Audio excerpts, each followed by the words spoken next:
श्री गणेशाय नमः। दुर्गा सप्तती का 10वां अध्याय, शुंभ का वध। मैं मस्तक पर अर्धचंद्र धारण करने वाली शिव शक्ति स्वरूपा भगवती कामेश्वरी का हृदय में चिंतन करता हूँ। वे तपाए हुए स्वर्ण के समान सुंदर है। सूर्य, चंद्रमा और अग्नि, यही तीन उनके नेत्र हैं तथा वे अपने मनोहर हाथों में धनुष बाण, अंकुश, पाश और शूल धारण किए हुए हैं। ऋषि कहते हैं, राजन, अपने प्राणों के समान प्यारे भाई निशुंभ को मारा गया देख तथा सारी सेना का संहार होता जान शुंभ ने कुपित होकर कहा, दुष्ट दुर्गे, तू बल के अभिमान में आकर झूठ मूठ का घमंड न दिखा। तू बड़ी माननी बनी हुई है, किंतु दूसरे स्त्रियों का सहारा लेकर लड़ती है। देवी बोली, ओ दुष्ट, मैं अकेली ही हूँ। इस संसार में मेरे सिवा दूसरी कौन है? देखिए, मेरी ही विभूतियां हैं, अतः मुझ में ही प्रवेश कर रही हैं। तदनंतर ब्रह्माणी आदि समस्त देवियां अंबिका देवी के शरीर में लीन हो गई। उस समय केवल अंबिका देवी ही रह गई। देवी बोली, मैं अपनी ऐश्वर्य शक्ति से अनेक रूपों में यहाँ उपस्थित हुई थी। उन सब रूपों को मैंने समेट लिया। अब अकेली ही युद्ध में खड़ी हूँ, तुम भी स्थिर हो जाओ। ऋषि कहते हैं, तदनंतर देवी और शुंभ दोनों में सब देवताओं तथा दानवों के देखते देखते भयंकर युद्ध छिड़ गया।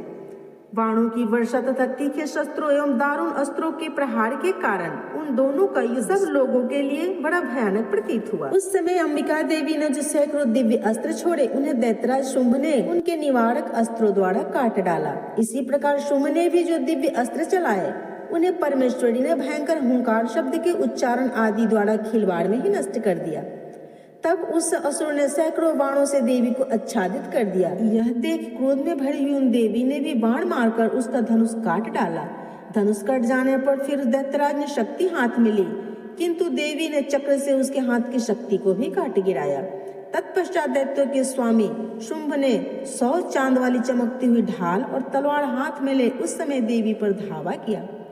उसके आते ही चंडिका ने अपने धनुष से छोड़े हुए तीखे बाणों द्वारा उसकी सूर्य के किरणों के समान उज्जवल ढाल और तलवार को तुरंत ही काट दिया। फिर उस दैत्य के घोड़े और सारथी भी मारे गए। धनुष तो पहले ही कट चुका था।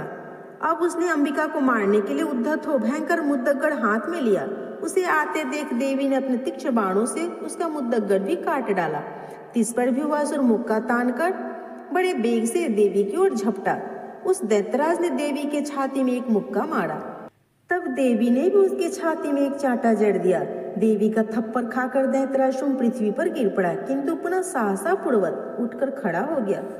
फिर वह उछला और देवी को ऊपर ले जाकर आकाश में खड़ा हो गया। तब चंडिका आकाश में भी बिना किसी आधार के शुंभ के साथ युद्ध करने लगी।